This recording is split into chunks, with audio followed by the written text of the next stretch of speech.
चलिए, good afternoon to dear students. Today I will discuss about the introduction about the fuel and combustion, classification of the fuels. This is the part of unit 5 and the subject name is the thermodynamics. This is the outline of the today lectures.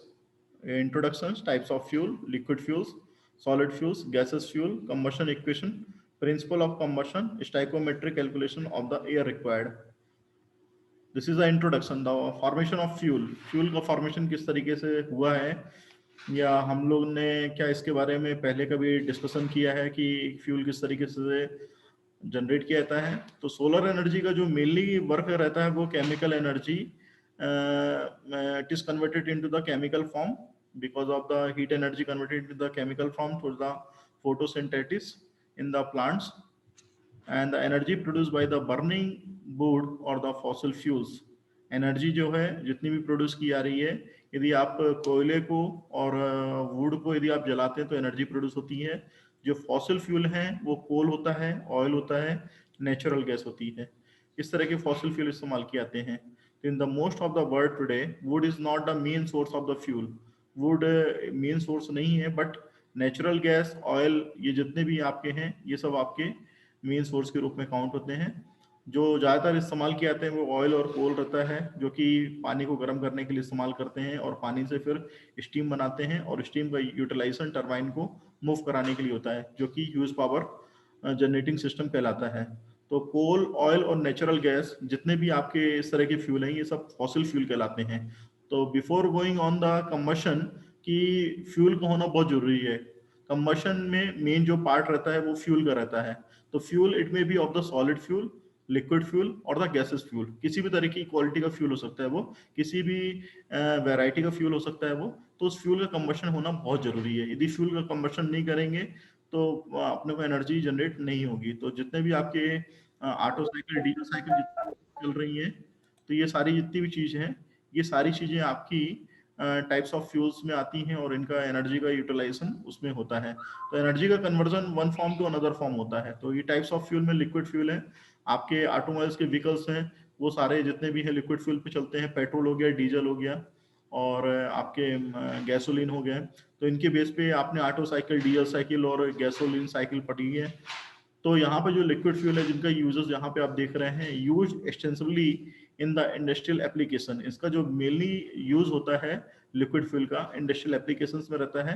Example के रूप में यदि liquid fuel को देखेंगे तो furnace oil का इस्तेमाल करते हैं, लाइट डीजल ऑयल का इस्तेमाल करते हैं, पेट्रोल का इस्तेमाल करते हैं, कैरोसिन का, इथेनॉल का और लो सल्फर हैवी स्टॉक, इस टाइप के फ्यूल का इस्तेमाल किया जाता है. तो लिक्विड फ्यूल जो है डेंसिटी के रूप में जो आप देखते हैं कि लिक्विड फ्यूल की डेंसिटी क्या होनी चाहिए, that is the ratio of fuel mass to its volume at 15 degree centigrade. ये इसकी डेंसिटी होती है, ये केजी पर मीटर क्यूब में होती है. And it is the useful for the determining the fuel quantity and the quality. ये इसकी क्वांटिटी और क्वालिटी को परखने के लिए अपन लोग डेंसिटी वर्ड का इस्तेमाल करते हैं लिक्विड फ्यूल के लिए. सल्फर कंटेंट है. सल्फर कंटेंट का जो मेनली काम रहता है कि सल्फ्यूरिक एसिड के कारण जो कोरोजन की प्रॉब्लम्स होती हैं उसको एलिमिनेट करने का काम करता है लिक्विड फ्यूल. तो लिक्विड फ्यूल जो रहता है depends on the source of the crude oil and less on the refining process. जितने भी फर्नेस ऑयल हैं इसमें 2 से 4% सल्फर रहती है. बोला तो ऐसा भी जाता है कि जितने पेट्रोल और डीजल होते हैं उनमें भी सल्फर मिली रहती है, ऐसा भी बोला जाता है. ठीक है. एस कंटेंट जो रहता है वो इनऑर्गेनिक मटेरियल का इन फ्यूल में रहता है. टिपिकली जो एस कंटेंट रहती है वो 0.03% से लेकर 0.07% रहती है. कोरोजन्स जो बर्नर टिप्स में लगे रहते हैं, आप लोग घरों में देखे होंगे, जितने भी आपके गैस स्टोव्स रहते हैं, बर्नर्स इस्तेमाल किए जाते हैं, उनमें कोरोजन्स की प्रॉब्लम हमेशा बनी रहती है, जो कि मटेरियल को डैमेज कर देते हैं हाई टेम्परेचर पे. स्टोरेज ऑफ फ्यूल की यदि बात करें तो लिक्विड फ्यूल को थोड़ा स्टोर करने के लिए दिक्कतें बहुत सारी आती हैं, ये आपको भी पता है. इनको सिलेंड्रिकल टैंक में स्टोर किया जाता है, ये एबव या बिलो ग्राउंड सरफेस लेवल पे. जो इनका जो स्टोरेज लेवल है वो मोर देन 10 डेज का रहता है नॉर्मल कंजम्पशन से. और क्लीनिंग जो रहती है रेगुलर इंटरवल पे होती है. यदि आपने कभी सर्विस सेंटर का नाम सुना हो, जहाँ पे आप लोग गाड़ियाँ सर्विस करने आते हैं, करवाने आते हैं, वहाँ पे जो ऑयल चेंज है वहाँ पे स्टोर करके रखा जाता है ताकि स्टोरिंग के लिए प्रॉब्लम ना हो. तो स्टोरिंग के लिए प्रॉब्लम अवॉइड करने के लिए या बोलना चाहिए रेगुलरिटीज बनाए रखने के लिए हम लोग ऑयल को स्टोर करके कहीं पे रखते हैं. सॉलिड फ्यूल की यदि बात करें तो सॉलिड फ्यूल आपका कोल, जैसा कि सबको पता है कि कोल के बारे में coal is a fossil fuels जो कि नेचुरली अवेलेबल होता है। एंथ्रासाइड उसमें रहता है जो कि हार्ड रहता है, या बोलना चाहिए जियोलॉजिकल ओल्डेस्ट कहलाता है। बिटुमिनस जो है कोल यूज किया जाता है, लिग्नाइट कोल यूज किया जाता है। फर्दर यदि क्लासिफिकेशन करेंगे तो सेमी एंथ्रासाइड, सेमी बिटुमिनस और सब बिटुमिनस टाइप का कोल होता है। फिजिकल प्रॉपर्टी की यदि बात करेंगे सॉलिड फ्यूल में, तो हीटिंग या कैलोरीफिक वैल्यू जो है सॉलिड फ्यूल की ज़्यादा रहती है, मॉइस्चर कंटेंट ज़्यादा रहता है, वोलेटाइल मैटर जो है ज़्यादा रहता है, और एस जो है ज़्यादा रहती है।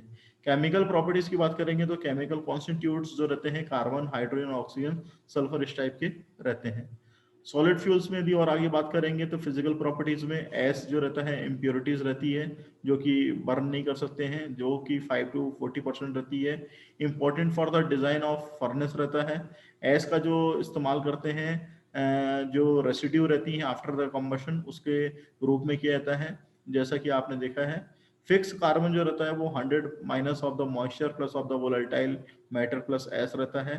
Carbon plus hydrogen comma oxygen comma sulphur comma nitrogen residue रहता है, that is the fix carbon. Heat generator during the combustion की जो प्रोसेस रहती है वो फिक्स कार्बन के रूप में होती है। सॉलिड फ्यूल यदि देखेंगे तो उसको स्टोरेज किस तरीके से कर सकते हैं, उनको हैंडलिंग किस तरीके से कर सकते हैं, उनकी प्रिपरेशन किस तरीके से करते हैं। How can be storage, how can be the handling, how can be the preparation. तो केमिकल प्रॉपर्टीज जो रहती हैं इनके अंदर की वो देखी जाती है। तो स्टोरेज जो रहता है मिनिमम मिनिमाइज करता है कारपेट लॉसेस को, एंड जो लॉसेस आपके स्पॉन्टेनियस कंबशन के कारण हो रहे हैं उसके लॉसेस को मिनिमाइज करने का काम करता है solid fuel. Reduce carpet loss जो रहता है उसको भी मिनिमाइज करने का काम करता है। जो कोल प्रिपरेशंस रहती हैं वो it is a better, it is a important कि यदि हमने कोल की प्रिपरेशन नहीं करी है कंबशन के स्टार्ट होने से पहले, तो डायरेक्टली यदि हम कोल को इस्तेमाल करेंगे तो हो सकता है उसमें मॉइस्चर आपको मिल जाए। तो उस मॉइस्चर को रिमूव करने के लिए कोल जो है सॉलिड टाइप का नेचर का या सूखा जो कोयला बोलते हैं उसका इस्तेमाल करते हैं, ताकि कंबशन से जितनी भी एनर्जी निकले वो हाई अमाउंट में निकले और हाई कैलोरीफिक वैल्यू की निकले। फिर यदि और बात करेंगे आगे गैसेस फ्यूल पे चलेंगे तो क्या फायदे होते हैं गैसेस फ्यूल के वो देखने लायक है। लीस्ट अमाउंट ऑफ हैंडलिंग रहती है गैसेस फ्यूल में, आपने देखा है घरों में भी कंबशन की प्रोसेस होती है, गैस स्टोव वगैरह यदि आप जलाते हैं तो वो भी कंबशन की एक प्रोसेस है जिसमें कि गैस सप्लाई होती है, LPG liquid petroleum gas. Simplest burner system इस्तेमाल करते हैं। एक नॉर्मल एग्जाम्पल यदि आप देख लें तो घरों में आपने देखा है कि सिंपलेस्ट जो है बर्नर सिस्टम इस्तेमाल करते हैं। बर्नर सिस्टम जो रहता है वो लीस्ट मेंटेनेंस की रिक्वायरमेंट रहती है।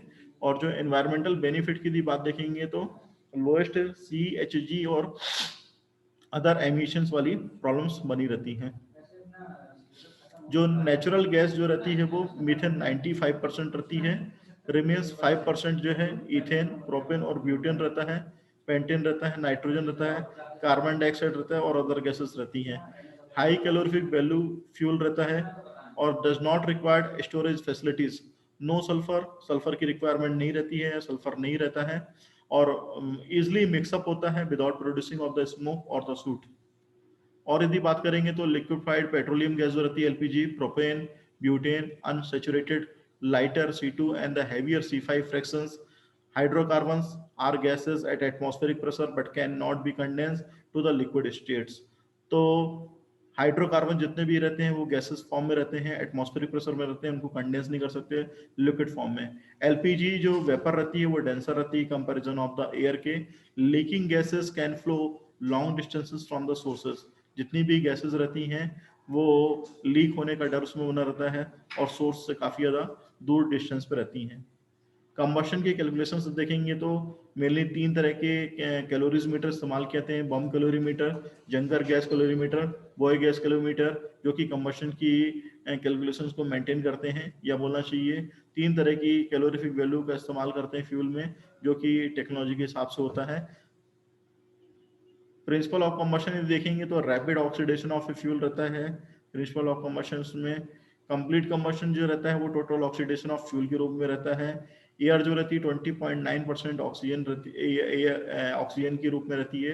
79% आपका नाइट्रोजन और अदर गैसेस रहती हैं। नाइट्रोजन का जो इस्तेमाल करते हैं वो कंबशन इफिशियंसी जो रहता है वो कंबशन इफिशियंसी को रिड्यूस करता है यदि नाइट्रोजन बहुत ज़्यादा है। और यदि नाइट्रोजन ऑक्साइड होती है हाई टेम्परेचर्स में तो उसी कारण से भी कंबशन की एफिशिएंसी कमजोर होती है। कार्बन का जो रहता है लेस हीट कम प्रोडक्शन का रहता है। तो कार्बन जो है CO2 बनाता है, कार्बन मोनोऑक्साइड बनाता है, और CO यदि बनाता है कार्बन मोनोऑक्साइड तो उससे लेस हीट प्रोडक्शन होता है। फिर उसकी यदि बात करेंगे स्टाइकोमेट्रिक कैलकुलेशन ऑफ एयर की रिक्वायरमेंट की, जैसा कि आप गाड़ियां चलाते हैं ऑटोमोबाइल के व्हीकल, तो उसमें स्टाइकोमेट्रिक एयर फ्यूल मिक्सचर की रिक्वायरमेंट रहती है। यदि लीन मिक्सचर है तो उसमें आपकी ज़्यादा एयर रहती है, फ्यूल कम रहता है। यदि रिच मिक्सचर है तो उसमें ज़्यादा फ्यूल रहता है, कम एयर रहती है। और stoichiometric chemically correct air fuel ratio है तो उसमें प्रॉपर अमाउंट में एयर और फ्यूल मिक्सचर रहता है। तो स्टाइकोमेट्रिक एयर जो है needed for the combustion of furnace of oil जो रहता है उसके लिए रहती है। थ्योरेटिकली CO2 कंटेंट जो रहता है फ्लू गैसेस में रहता है। एक्चुअल जो CO2 कंटेंट है एंड परसेंटेज ऑफ एक्सेस है वो अलग चीज कहलाती है। And the constitute of the flue gases with access air है वो अलग चीज कहलाती है। और थ्योरेटिकली CO2 और O2 जो रहता है ड्राई फ्लू गैसेस में बाई वॉल्यूम रहता है। तो ये सारी बातें जितनी भी हैं स्टाइकोमेट्रिक कैलकुलेशंस के लिए रिक्वायरमेंट रहती हैं for the air requirement. So this is the today lecture